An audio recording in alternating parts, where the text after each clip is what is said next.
Hey folks, Tristan back with another video, and I've gotten a couple of requests to review these BNC cables that I use going from my Chord M scaler to the Chord TT2, and these are them here, as you can see in the back. They are made by a company called Wave High Fidelity out of Britain, and they're pretty much hand built by somebody named Nick Bacon, who was the owner of the company.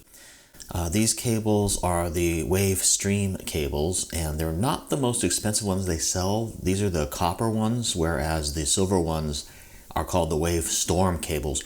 But these retail for 895 pounds.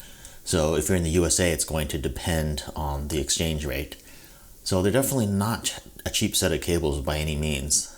So that's why I've kind of been hesitant to review them in my channel, but I have gotten a couple of requests.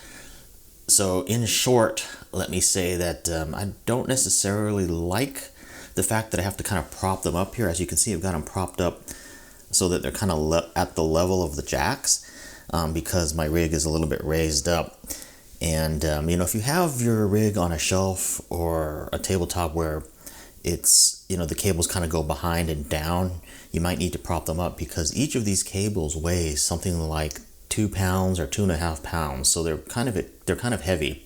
And because of that, I didn't want to overly stress the BNC jacks on the back of my, you know, Chord equipment. So I'm kind of, you know, propping up the cables in this way to prevent that. Now, if you just have your Chord rig sitting on a table and you have a lot of space, you know, behind that you can lay the cables out flat, then you don't necessarily need to do this.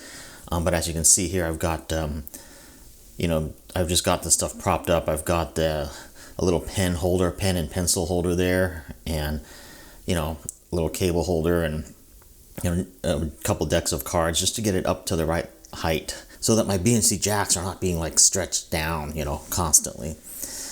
But as you can see, the cables have kind of an interesting design to them with what looks like plastic all around them, and those are actually iron ferrites. And they're specifically designed to filter out certain RFI interference. And they go all across the whole cable. So the cables are 1 meter cables, and they're just filled with the iron ferrites all down the cable.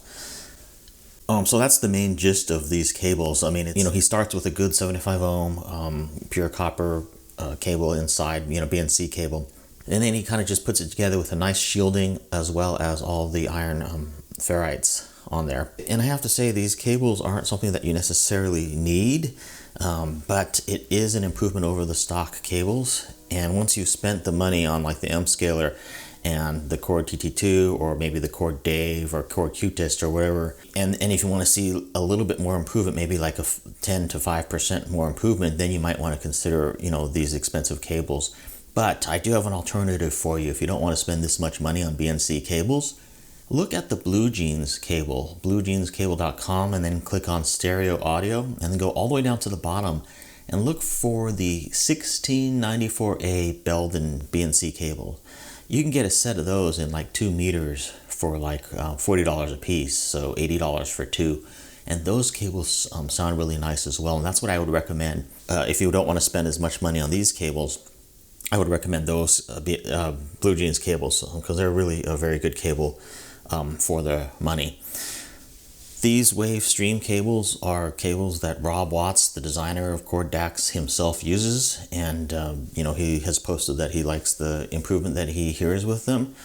And in terms of what that improvement may be, well, the sound tends to be a little bit richer, maybe a slight little bit more bass, and just more of an overall musical sound. Now, it's very, very subtle, but, you know, again, when you're up to this kind of level and doing little small tweaks like that are things that might make small differences. Certainly upgrading your digital BNC cables out like this is going to make a smaller difference than getting better speakers or getting better headphones. So definitely do that stuff first. These kind of cables should probably be the last thing that you think about in terms of upgrades. But that being said, it is, you know, definitely an upgrade. So I don't really regret purchasing them. And I do have to say I did not pay full retail for them because I was able to get a used pair.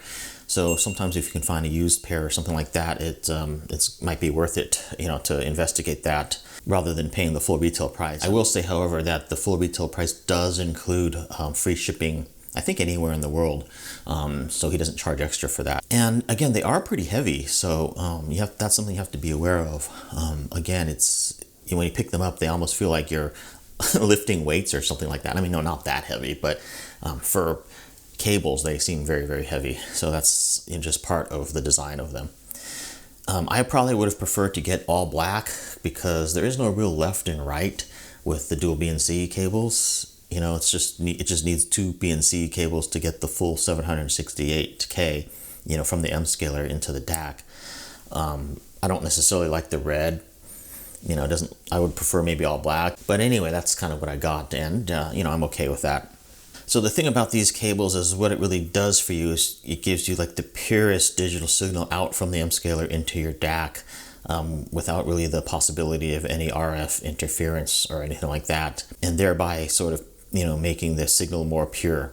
Maybe the negatives are kind of the way they look, maybe, and also the heft of them, and the fact that I have to kind of prop them up like that on the back of my setup here. So I did want to do this short video on these cables because I have gotten some questions about them previously on my prior Chord Hugo TT and Chord M scaler videos, so that's why I'm doing this video. Thanks for watching, and for any questions or comments, please feel free to leave them. And I will see you in my next video.